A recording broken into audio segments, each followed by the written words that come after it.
नमस्कार मित्रों, एक बार पुनः अन्वेषण एकेडमी के इस ऑनलाइन प्लेटफॉर्म से आप सभी का स्वागत एवं अभिनंदन करता हूं। जैसा कि दोस्तों हम लोग की क्लास भारतीय संविधान व राज्य व्यवस्था पे चल रही है, जिसपे हमने भारतीय संविधान के भाग 3 पे जो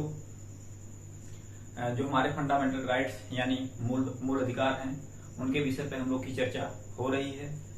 जिसमें हमने देखा था पिछली क्लास में कि भारतीय संविधान में क्या है मूल अधिकार, मूल अधिकार का तात्पर्य क्या है, नागरिकों के लिए किस प्रकार से मूल अधिकार जो है यूजफुल है, किस हिसाब से मूल अधिकार की पृष्ठभूमि क्या है। इन सब बातों पे दोस्तों हम लोग की पिछली क्लास में चर्चा हुई थी। तो आज हम लोग को देखना है जो मूल अधिकार में भारतीय संविधान में जो 22 भाग हैं, जिसमें हमने भाग 3 को इस समय हम लोग पढ़ने के लिए कंटिन्यू हैं। भाग 3 में हमने कुछ बातें देख ली हैं और आज हम लोग को जिसमें जो इम्पोर्टेंट आर्टिकल जो दिए गए हैं 12 से 35 के बीच, तो आज हम लोग को बारी बारी से एक एक आर्टिकल करके पढ़ना है। क्योंकि दोस्तों देखा जाए संविधान में, तो संविधान में सबसे महत्वपूर्ण भाग 3 से सारे एग्जामों में यहाँ से क्वेश्चन बनते हैं और आगे बनने की भी उम्मीद है, क्योंकि ये संविधान का एक बहुत ही महत्वपूर्ण पार्ट माना जाता है, फंडामेंटल राइट्स या मूल अधिकार। तो आइए देखते हैं भाग 3।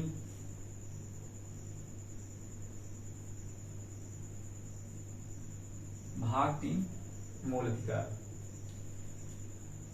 हम लोग की बात जो भारतीय संविधान में जो मूल अधिकार का उल्लेख किया गया है, इसमें जो इतिहास संबंधी कुछ चर्चाएं पीछे हम लोग की हुई थी, एक बार उन चर्चाओं को फिर से रिवीजन करते हैं, फिर आगे जो नई टॉपिक है उस पर हम लोग देखते हैं।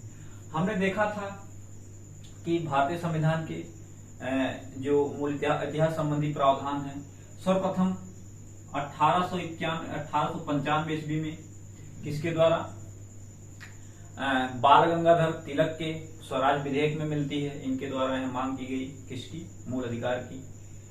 वहीं अगर हम नेक्स्ट देखें तो 1928 ईस्वी में मोतीलाल नेहरू जी के नेहरू रिपोर्ट के माध्यम से मूल अधिकारों की मांग की गई। किसमें, 1928 ईस्वी में मोतीलाल नेहरू जी के माध्यम से मूल अधिकारों की मांग की गई।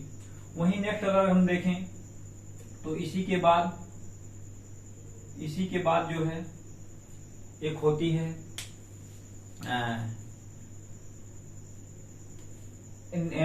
जो होती हैं एनी बेसेंट जी। एनी बेसेंट के द्वारा भी अपने होम रूल लीग आंदोलन में मूल अधिकारों की मांग की जाती है। और नेक्स्ट अगर उसी के बाद देखें हम लोग तो 1931 में कराची अधिवेशन, कांग्रेस के कराची अधिवेशन में स्पष्ट रूप से मूल अधिकारों को मांग की जाती है। किसके द्वारा, भारतीयों के द्वारा। अगर नेक्स्ट इसी के बाद हम लोग देखें तो जे.एल. नेहरू जी को मूल अधिकारों का जन्मदाता या जनक की संज्ञा दी जाती है। किसको, जे.एल. नेहरू जी को, जे.एल. नेहरू को मूल अधिकारों का जनक की संज्ञा दी जाती है। और इन्होंने मूल अधिकारों को अंतर आत्मा की संज्ञा भी दी है। यहां तक की बातें हम लोग की हो चुकी थी। नेक्स्ट आज हम लोग को देखना है कि मूल अधिकार में जो हमारे आर्टिकल निहित हैं 12 से 35 तक, कितने में, 12 से 35 तक,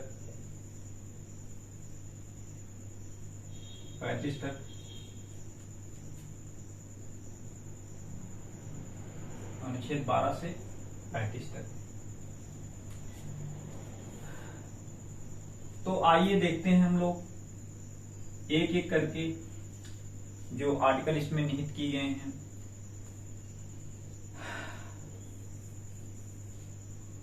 अगर हम बात कर लें आर्टिकल 12 की आर्टिकल या अनुच्छेद 12 की अनुच्छेद 12 में क्या प्रावधान किया गया है? अनुच्छेद 12 में दोस्तों राज्यों को परिभाषित किया गया है। किसको? राज्यों को परिभाषित किया गया है। राज्यों को परिभाषित किया गया है। राज्यों को परिभाषित किया गया है, जिसमें अगर हम देख लें, जो भारत सरकार है, संसद है, राज्य सरकारें हैं, राज्य विधानमंडल है, वह हमारे देश के जो स्थानीय स्वशासन है, वह जो देश के पदाधिकारी हैं, उनके द्वारा जो कानून बनाया जाएगा, क्या उनके द्वारा जो कानून बनाया जाएगा वह लागू किया जाएगा। किनके द्वारा? जो ये पदाधिकारी हैं, इन्हीं के द्वारा ये कानून बनाया जाएगा राज्य के प्रति, और इन्हीं के द्वारा लागू किया जाएगा। कौन कौन? जो भारत सरकार व संसद, राज्य सरकार व विधानमंडल, यानी संसद के द्वारा, विधानमंडल के द्वारा, या भारत की जो स्थानीय स्वशासन है, स्थानीय स्वशासन के द्वारा, वह पदाधिकारी जो हैं जहां जहां के, उनके द्वारा जो कानून बनाया जाएगा और उन्हीं के द्वारा यह लागू किया जाएगा। तो किसमें कहा गया है? यह आर्टिकल 12 में किसमें, इसमें की पॉइंट आता है किसको? राज्यों को परिभाषित किया गया है। सीधे क्वेश्चन बनेगा कि आर्टिकल 12 में है, 4 ऑप्शन आपको दे देगा। देश को परिभाषित किया गया है, विदेश को परिभाषित किया गया है, राज्यों को परिभाषित किया गया है, या राज्यों की परिभाषा है। इनमें से कोई नहीं। तो इस स्थिति में दोस्तों कौन सा ऑप्शन सही हो जाएगा? हमारा ऑप्शन सी सही हो जाएगा। किसको? राज्यों को परिभाषित किया गया है। इसमें अगर हम बात कर लें, राज्यों को परिभाषित किया गया है, इसमें आप लोग लिख सकते हैं जो हमारे भारत सरकार है और संसद है, भारत सरकार, संसद, राज्य सरकार, विधान परिषद व स्थानीय स्वशासन व पदाधिकारी के द्वारा जो भी कानून निर्मित किया जाएगा या बनाया जाएगा, उन्हीं के द्वारा यह लागू किया जाएगा। सही है दोस्तों, हम लोग देखते भी हैं जो हमारी सरकारें हैं, जो संसद कानून बनाती है, जो हमारे राज्य सरकारें हैं, विधानमंडल जो कानून बनाती है, वह छोटे स्तर पर जो स्थानीय स्वशासन है वह कुछ कानून बनाता है, और कुछ पदाधिकारी भी कानून बनाते हैं, जैसे हमारे जिले के डीएम, एसपी जो भी हैं, उनके द्वारा भी कुछ कानून बनाए जाते हैं। तो इन कानूनों को इन्हीं लोग लागू करते हैं और जनता को मानना पड़ता है। किसके तहत? राज्यों के तहत। तो ये तो बात रही आर्टिकल 12 में। आर्टिकल 13 की अगर हम बात कर लें, या अनुच्छेद 13, अनुच्छेद 13 में अगर हम देखें तो इसमें असंगत व अल्पीकरण संबंधी प्रावधान किए गए हैं। असंगत व अल्पीकरण संबंधी प्रावधान किए गए हैं। बात करें हम लोग असंगत व अल्पीकरण की। असंगत का तात्पर्य क्या है? अल्पीकरण का तात्पर्य है। इसको हम लोग देखते हैं 13 में कौन सी बातें की गई हैं। 13 में दोस्तों असंगत यानी राज्य के द्वारा ऐसा कोई कानून नहीं बनाया जाएगा जो राज्य के नागरिक हैं या देश के नागरिक हैं उनके मूल अधिकारों पर प्रभाव पड़े या उनके मूल अधिकारों को कम करे। तो राज्य को यह अधिकार प्राप्त नहीं है। राज्य मतलब दोस्तों यहाँ राज्य का अर्थ ये नहीं है कि यूपी या उत्तराखंड या पंजाब। यहाँ राज्य का अर्थ है, उसके अर्थ के परिप्रेक्ष्य में देखें तो देश के परिप्रेक्ष्य में बातें जा रही हैं। जो ये राज्यों को परिभाषित किया गया है उसके परिप्रेक्ष्य में उसके परिप्रेक्ष्य में देश संबंधित बातें आ रही हैं, लेकिन इसमें राज्य संबंधी बातें जो कह रही हैं, राज्य को अधिकार प्राप्त नहीं है कि हमारे जो मूल अधिकार हैं उनमें कोई ऐसा कानून बनाए कि हमारे मूल अधिकार जो कम है उसको कम करे या अल्पीकरण करे या उससे असंगत हो। तो ये तो बातें रही। अगर इसी में नेक्स्ट अगर हम देखें तो राज्य अगर ऐसी विधि बनाता है जो कि व्यक्तियों के मूल अधिकारों को कम कर रहा है, तो राज्य के इस विधि को न्यायिक पुनरावलोकन के माध्यम से न्यायालय को अधिकार प्राप्त है कि इस विधि को छानबीन करे कि किस तरह हमारे नागरिकों को उनके मूल अधिकारों को कम कर रहा है।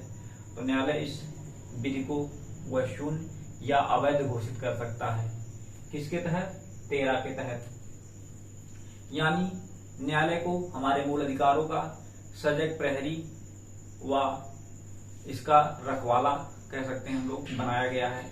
यानी कोई भी राज्य किसी भी नागरिक का मूल अधिकार का हनन ना करे, कोई ऐसा कानून ना बना दे कि राज्य को व्यक्ति को, आगे हम लोग पढ़ेंगे कि इम्पोर्टेंट क्या क्या हमारे अधिकार हैं।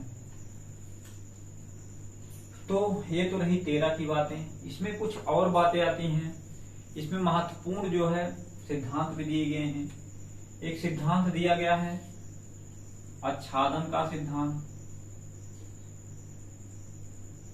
आच्छादन का सिद्धांत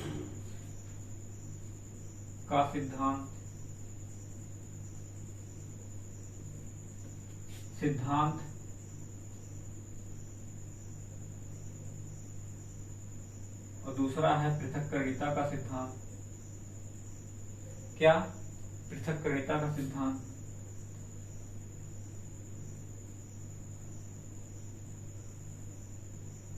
पृथक्करणिता का सिद्धांत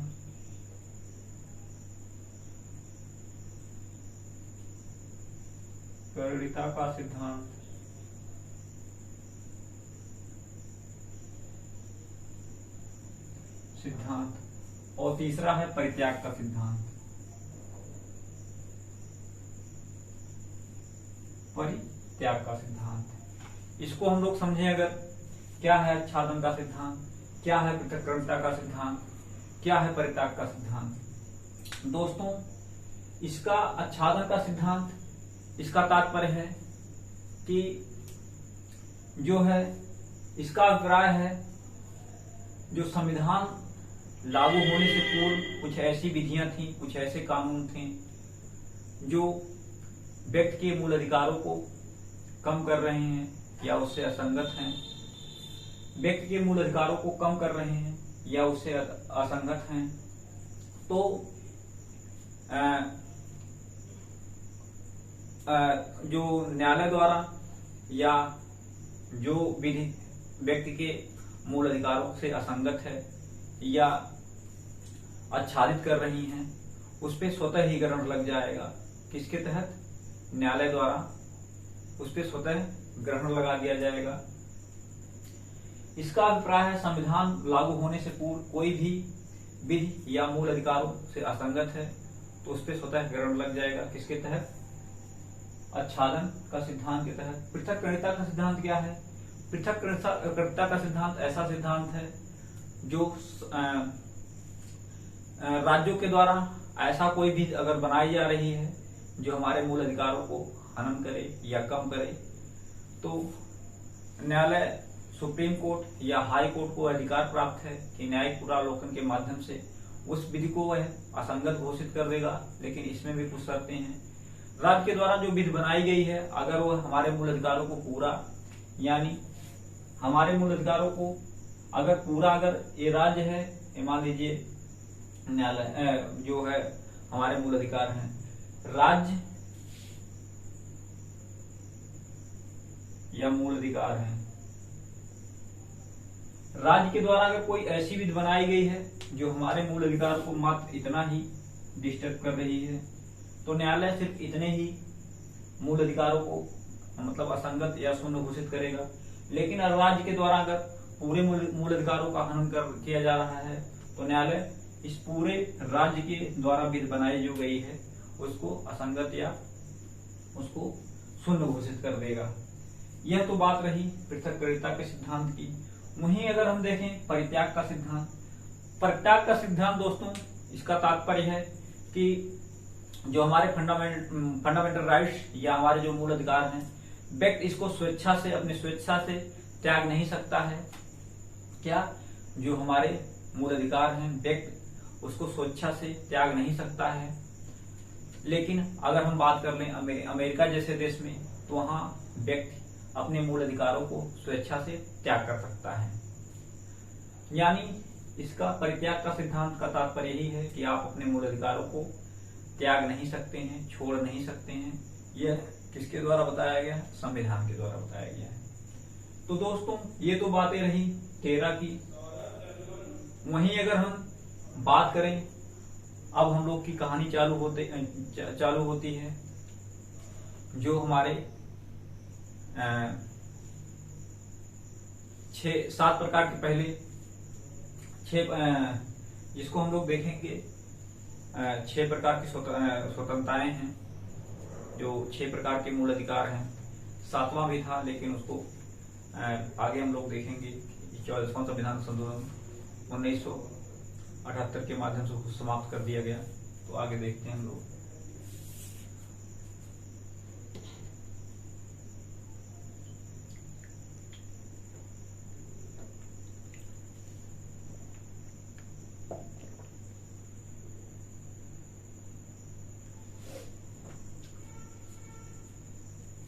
तो आइए दोस्तों, एक बार हम लोग जो हमारे आगे के टॉपिक हैं, जो लोग हम लोग 14 से 18 तक समता का अधिकार पढ़ेंगे नेक्स्ट। लेकिन उससे पहले एक बार जिस बातों को हम लोग ने समझा है उसको एक बार नोट डाउन कर लेते हैं, फिर आगे बढ़ते हैं।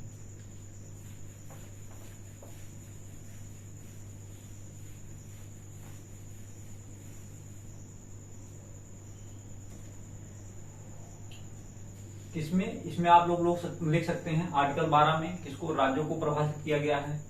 इसी में आप डाट बनाकर लिख सकते हैं भारत सरकार,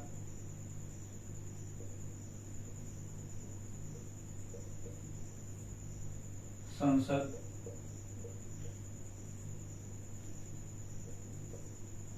राज्य सरकार,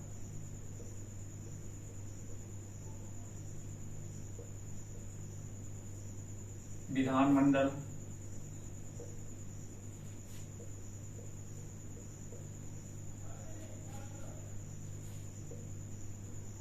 और क्या, सभी स्थानीय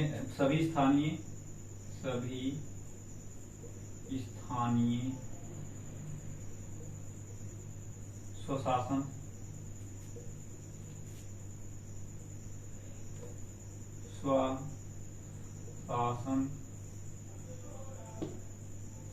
व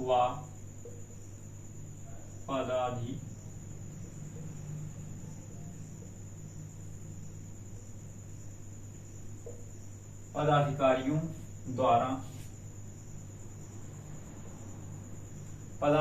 द्वारा विधि या कानून बनाने व लागू करने का अधिकार प्राप्त है।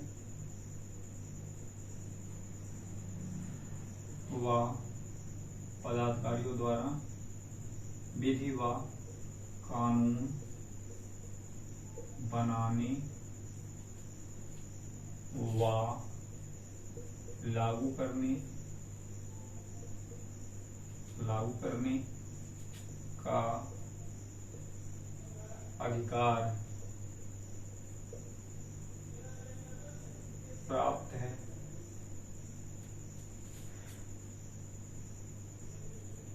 अधिकार प्राप्त है। तो ये तो रही आर्टिकल 12 की, इसमें राज्य को परिभाषित किया गया। वहीं अगर हम लोग 13 को देखें,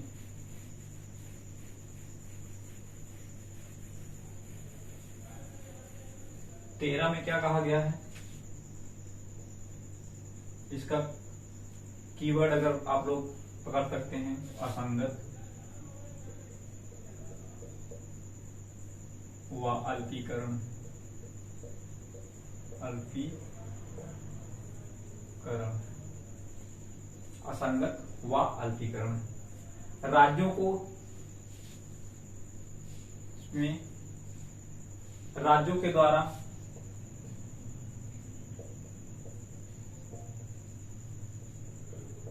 ऐसा कोई विधि निर्मित नहीं की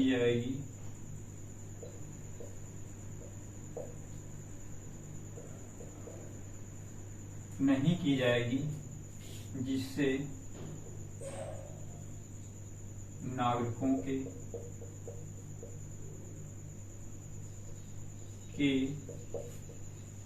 मूल अधिकारों का हनन हो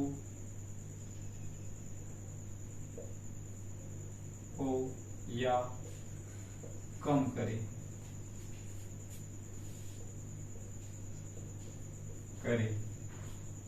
या कम करे।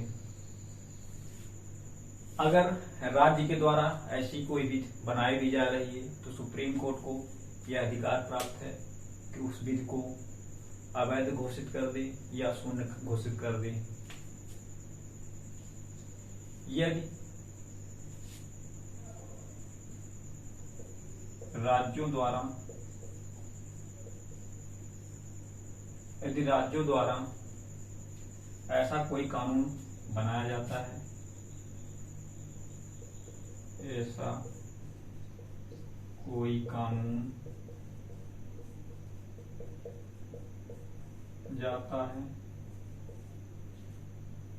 बनाया जाता है तो सुप्रीम कोर्ट, एससी तथा HC, supreme court, high court, HC SC का तात्पर्य आप लोग समझिएगा, सुप्रीम कोर्ट, हाई कोर्ट को यह अधिकार प्राप्त है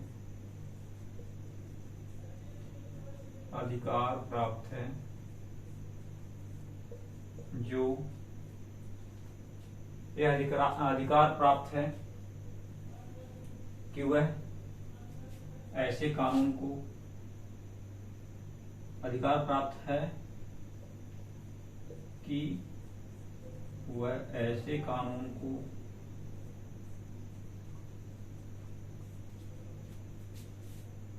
अवैध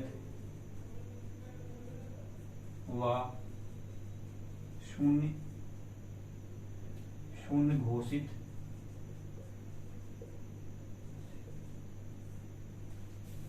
कर सकते हैं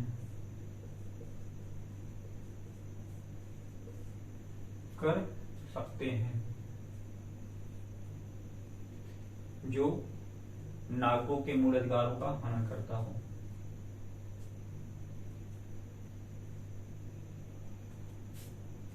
कर सकते हैं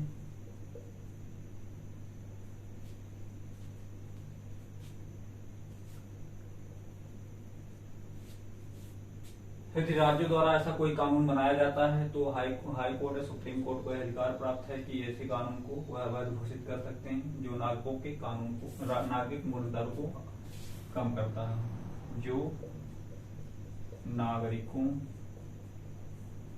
के मूल अधिकार को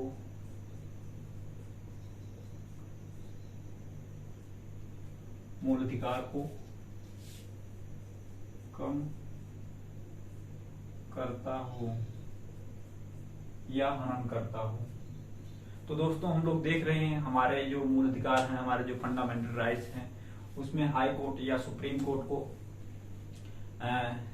देख रहे हैं सजग प्रहरी व रखवाला के तौर पर बनाया गया है। अगर राज्य द्वारा कोई ऐसा कानून बनाया जा रहा है तो हमारा जो सुप्रीम कोर्ट है वह हाई कोर्ट है, सुप्रीम कोर्ट में वह हाई कोर्ट के द्वारा यह कदम उठाया जा सकता है।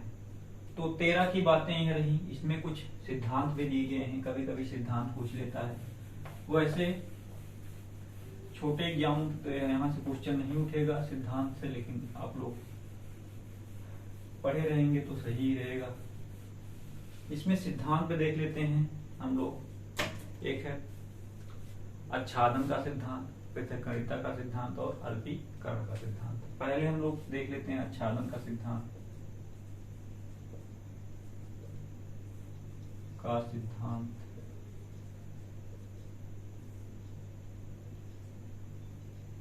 आच्छादन का सिद्धांत, इसका तात्पर्य क्या है? इसका अभिप्राय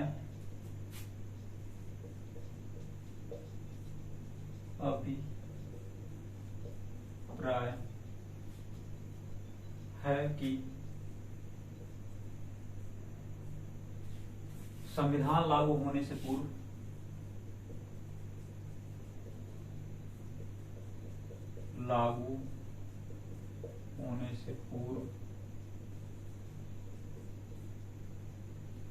संविधान लागू होने से पूर्व। दोस्तों, लिखने में अगर कोई शब्दावली छूट जा रही है तो आप लोग, मैं जितना बोल रहा हूं उसमें आप लोग जोड़ते चलिएगा। संविधान लागू होने से पूर्व कि कोई भी विधि, संविधान लागू होने से पूर्व कोई भी विधि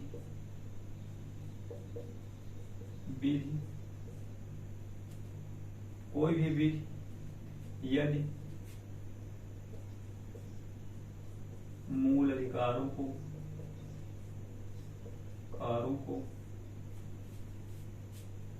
अधिकारों से असंगत है तो इस पर स्वतः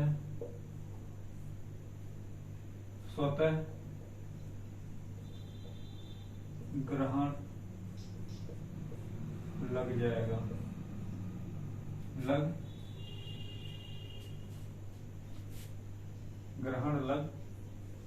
जाएगा। ये तो रहा आच्छादन का सिद्धांत या ग्रहण का सिद्धांत। वहीं नेक्स्ट देखें तो पृथक्करणिता का सिद्धांत में क्या है? पृथक्करणिता का सिद्धांत,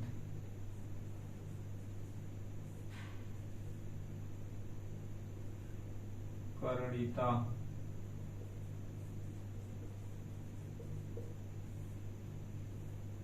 का सिद्धांत।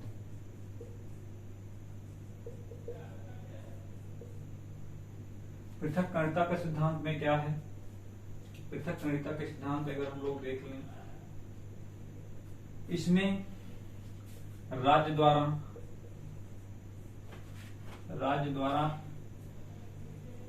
निर्मित विधि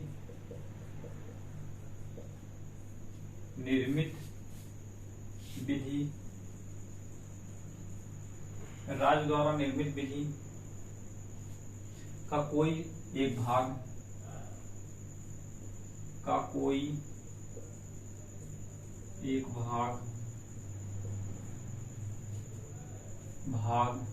यदि मूल अधिकारों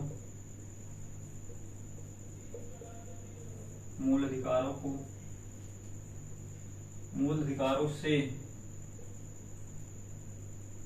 असंगत है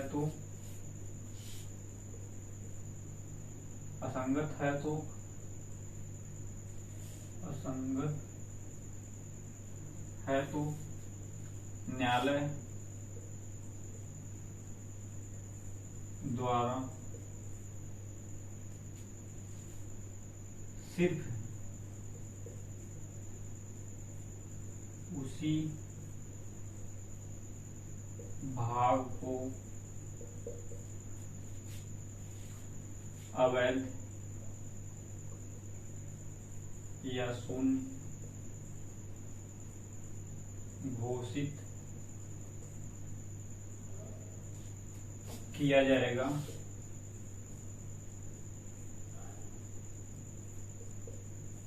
जो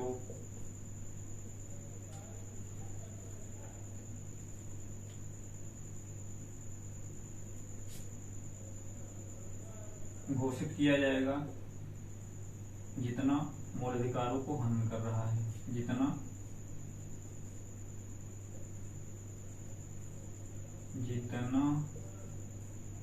भाग अवैध घोषित किया जाएगा। न्यायालय द्वारा सिर्फ उसी भाग को अवैध घोषित किया जाएगा जितना भाग मूल अधिकारों को मूल अधिकारों को कम कर रहा है या हनन कर रहा है। तो ये तो रहा पृथक्करणिता का सिद्धांत। आइए आगे देख लेते हैं परित्याग का सिद्धांत क्या है। परित्याग का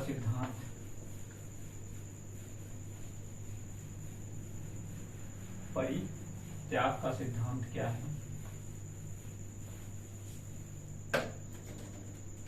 परित्याग का सिद्धांत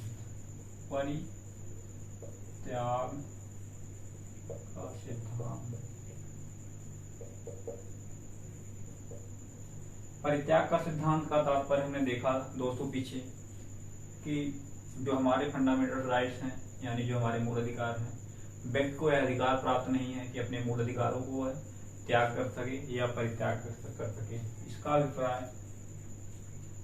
इसका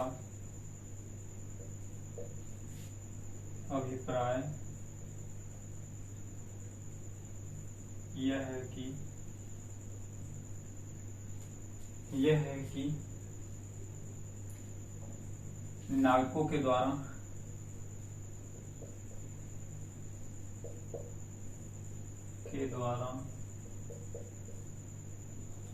द्वारा अपने मूल अधिकारों का परित्याग नहीं किया जा सकता है। अपने मूल अधिकारों को परित्याग नहीं या त्याग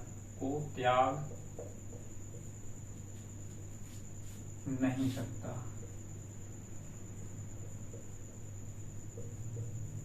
तो परित्याग का सिद्धांत यही कहता है। लेकिन वहीं अगर हमने पीछे देखा है कि अमेरिका जैसे देश में यह प्रावधान है कि व्यक्ति अपने मूल अधिकारों को त्याग कर सकता है, यानी छोड़ सकता है। तो दोस्तों ये तो भाग 3 की जो आर्टिकल 12 और आर्टिकल 13 संबंधी जो बातें थी हम लोग ने देखा। नेक्स्ट अब हमको देखना है जो हमारे 7 प्रकार के मूल अधिकार पहले प्रदान किए गए थे, लेकिन वर्तमान में हम लोग को 6 प्रकार का अधिकार देखना है।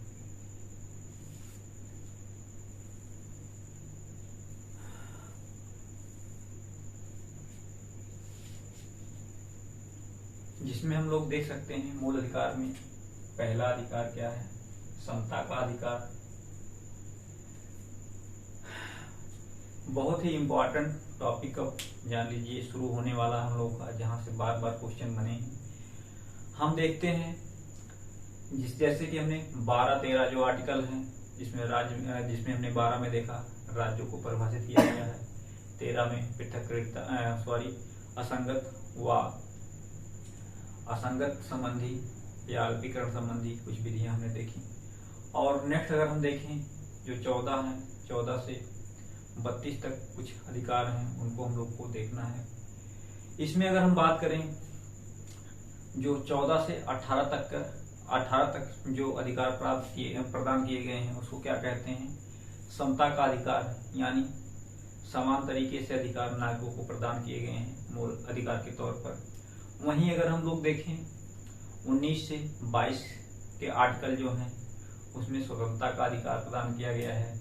उसको हम लोग आगे देखेंगे कि किस तरह स्वतंत्रता हम लोग को दी गई है और इसी स्वतंत्रता के अभाव में व्यक्ति की स्थिति परिस्थिति क्या हो सकती है। इन सब बातों पे हम लोग आगे चर्चा करेंगे।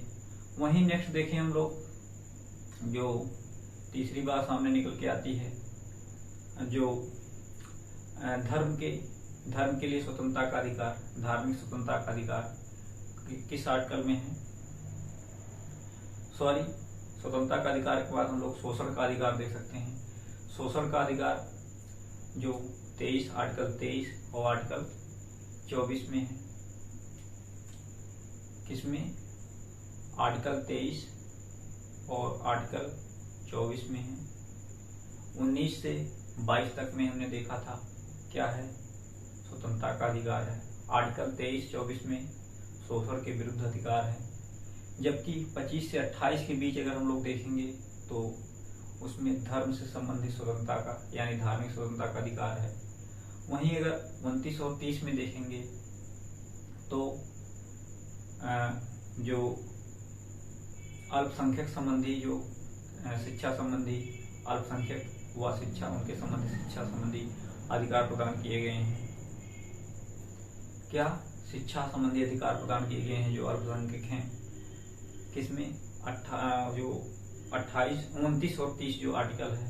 वहीं अगर हम 32 में देख लें, 31 को निश्चित कर दिया गया है, 32 को देखें तो संवैधानिक उपचारों का अधिकार है, जिसमें किसका योगदान है? Doctor B.R. अम्बेडकर जी का संवैधानिक उपचारों का अधिकार में बहुत बड़ा योगदान है। तो आइए हम लोग कैसे पढ़ना है ये देखते हैं। पहले हम लोग देखते हैं समता का अधिकार।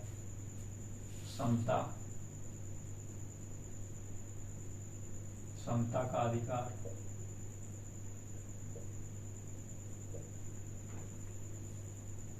बात करें आर्टिकल की, अनुच्छेद कितना है? 14 से 18 तक में है। जबकि सेकंड को देखें हम लोग, स्वतंत्रता का अधिकार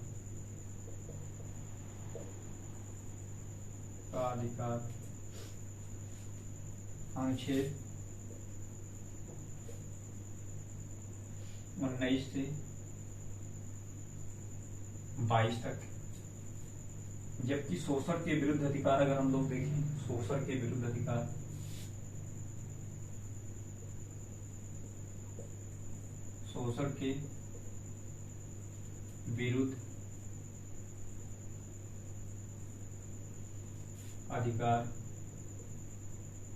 अनुच्छेद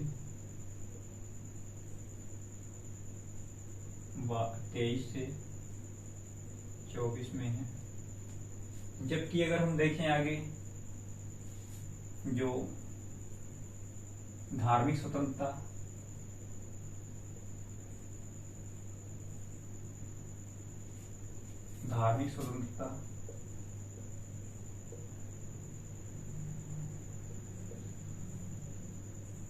का अधिकार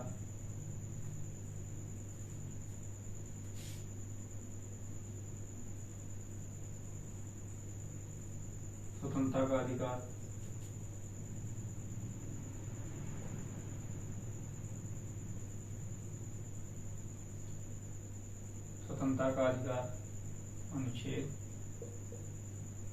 किसमें है? 25 से 28 में है। वहीं अगर हम लोग देख लें जो कौन से अधिकार आ जाएंगे, धार्मिक स्वतंत्रता, अल्पसंख्यक या शिक्षण संबंधी जो अल्पसंख्यक हैं उनसे संबंधित जो अधिकार प्रदान किए गए हैं।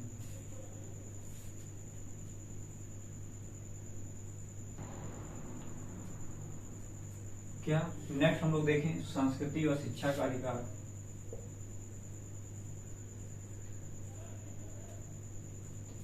वह शिक्षा का अधिकार अनुच्छेद किसमें है? 29-30। वहीं अगर देख लें हम नेक्स्ट संवैधानिक उपचारों का अधिकार,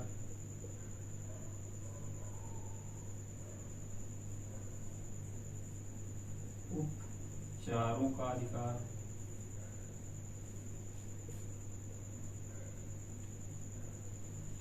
अनुच्छेद 32 में उल्लेख है। दोस्तों ये तो हम लोग की बात रही क्योंकि यहाँ से क्वेश्चन बने हैं और बनने की उम्मीद भी रहती है, जिसमें हमने देखा कि समता का अधिकार, इसमें आर्टिकल 14 से लेकर 18 के बीच में, स्वतंत्रता का अधिकार आर्टिकल 19 से लेकर 22 के बीच में, जबकि शोषण के विरुद्ध अधिकार 23-24 में। वहीं अगर धार्मिक स्वतंत्रता का अधिकार 25 से 28 के बीच, जबकि संस्कृति व शिक्षा का अधिकार 29-30 में, और संवैधानिक उपचारों का अधिकार कहाँ है, 32 के आर्टिकल में निहित है। इतना तो हम लोग को कैसे पढ़ना है, एक एक करके पढ़ना है। पहले समता का अधिकार पढ़ेंगे, स्वतंत्रता का अधिकार, इसी तरह से एक एक टॉपिक को हम लोग खत्म करेंगे।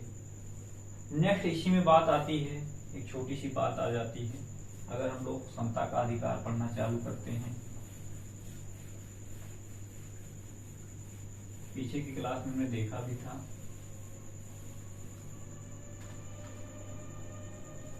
इसमें कुछ अधिकार ऐसे हैं जो सिर्फ भारतीयों को प्राप्त हैं, कुछ अधिकार ऐसे हैं जो भारतीयों और विदेशी जो हैं दोनों को प्राप्त हैं। अगर बात कर लें हम लोग जो इंडियन या भारतीयों को जो मूलाधिकार यानी आर्टिकल जिसमें आता है कि सिर्फ उसमें भारतीयों को लाभ मिलेगा, वह आर्टिकल आ जाएगा, वह आर्टिकल या अनुच्छेद आ जाएगा। एक आ जाएगा 15, ये सिर्फ भारतीयों के लिए है। 16 आ जाएगा, सिर्फ भारतीयों के लिए है। जबकि 19 आ जाएगा, सिर्फ भारतीयों के लिए है। 29 आ जाएगा, सिर्फ भारतीयों, और 30 के लिए भारतीयों के लिए है। जबकि वहां पे हम देखें जो भारतीय और विदेश के दोनों लोग हैं उनके लिए कौन कौन से आर्टिकल हैं। एक आ जाएगा 14, 20, 21, 21A, 22, 23, 24, 25, 26, 27, 28, 28। ये तो दोस्तों 32 भी आ जाएगा। ये तो आ जाएगा किसके लिए है, यह भारतीयों के लिए, भारतीयों के लिए है, सॉरी 28 तक ही आएगा, 32 नहीं। यह भारतीयों के लिए यह अधिकार जो ऊपर के 15, 16, 19, 29, 30 हैं भारतीयों के लिए, जबकि यह जो है नीचे के आर्टिकल हैं यह भारतीय और विदेशी दोनों के लिए अधिकार प्राप्त है। तो हम लोग को जो समता का अधिकार है दोस्तों, समता के जो अधिकार हैं, स्वतंत्रता के अधिकार हैं, और शोषण के विरुद्ध अधिकार जो है, धार्मिक स्वतंत्रता का अधिकार है, शिक्षा और संस्कृति का अधिकार जो है, और संवैधानिक उपचारों का अधिकार है। इन अधिकारों को हम लोग नेक्स्ट क्लास में पढ़ेंगे, जिसमें हम सबसे पहले समता के अधिकार को लेंगे और एक एक पॉइंट उसमें का जो देखेंगे। तो मिलते हैं नेक्स्ट वीडियो में। आज के लिए बस इतना ही। बहुत बहुत धन्यवाद।